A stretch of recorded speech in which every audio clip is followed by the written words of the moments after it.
in this entire rivalry and game as a whole is the elements of the game. It's the people, it's the atmosphere, and in fact, one Toledo Central Catholic football alum is going to be adding to that atmosphere on the sidelines of today's game.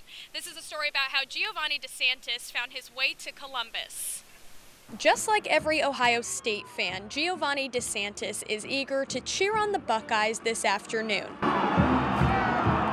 Growing up in Ohio, it was definitely something to be around. The environment, the name itself, like being a Buckeye is a big deal. But the shoe is not where his journey began. In fact, cheer wasn't even his first choice. My mom and my dad made a deal that with all the boys and girls in our family, whatever sport they had to do like a cultural activity outside of the sport. So if we played football, we had to dance. If we did baseball, we had to do musicals. I'd have football practice from like 4 to 6, and then I did dance practice from like 7 to 8. It was a lot of fun. It was a busy childhood. Little did he know that versatility would come in handy when he least expected.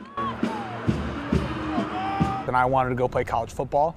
That was my goal, that was my dream. And again, I could go to Toledo for free, so my plan was to pursue to be a walk-on. As I started off-season training right after the football season, I started working out, and I think we got like a mass email. I got contacted with the Toledo cheer head coach. He reached out, was like, hey, like, come to a practice, come try it out, see if you like it. And I went in and I tried it, and the guys and the girls were super awesome, super nice to me, and I got to throw girls in the air. And the rest was history. With DeSantis' background in ballet, he quickly tumbled onto the University of Toledo cheer team. It was definitely a adjustment my first year, especially like as a competitor, as an athlete. Like, I'm looking at some of those guys and I'm like, I can do that. Like, I know I would have a right to be on that field. I'd look there and I'd do it, and I'd turn around and I'd look at all of my new friends and the things I get to do here, you know, especially in hindsight now, all the things I've gained from trying cheer and sticking with cheer that I don't think I would have ever gotten playing football. In 2022, DeSantis followed the Rockets into the shoe,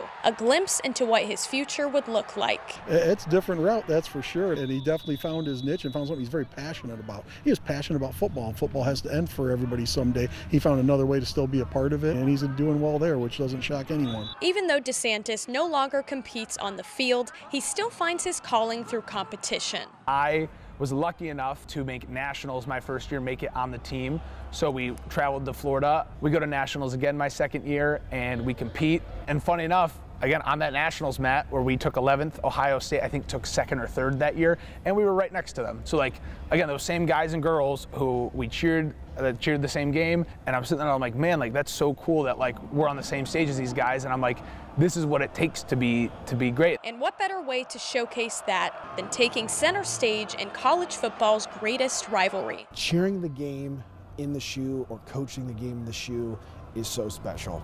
With Gio's unique background of, you know, being a football player, you know, big, strong football player, then also being someone that's involved in dance, you know, those things combined, you know, and it makes him the perfect type of person for what we try to do here. Hey, 1, 2, 3, bus! Again, that was Giovanni DeSantis, Toledo Central Catholic alum. When I was interviewing him, I was like, your story is kind of like the game plan for all of you that know that classic movie. Yeah. You know, his whole life was centered around ballet and football, and now he's here kind of getting both. And it's funny to think that his first time cheering in the shoe, he wasn't even doing it for Ohio State, it was for Toledo. Yeah, and I remember that highlight because, I mean, I wasn't at the game, but I remember that game, Toledo going into the Ohio State and trying to put on a good performance. Their first touchdown was a dime from DeQuan Finn to Thomas Cyrus, who's another Toledo kid. Right. And then he ends up high-fiving him in the end zone for the touchdown. So more of a chest bump, but yeah. Yeah, more of a chest bump, but it was just pretty cool to see him kind of have that moment, and now he's here doing it for the Buckeyes. But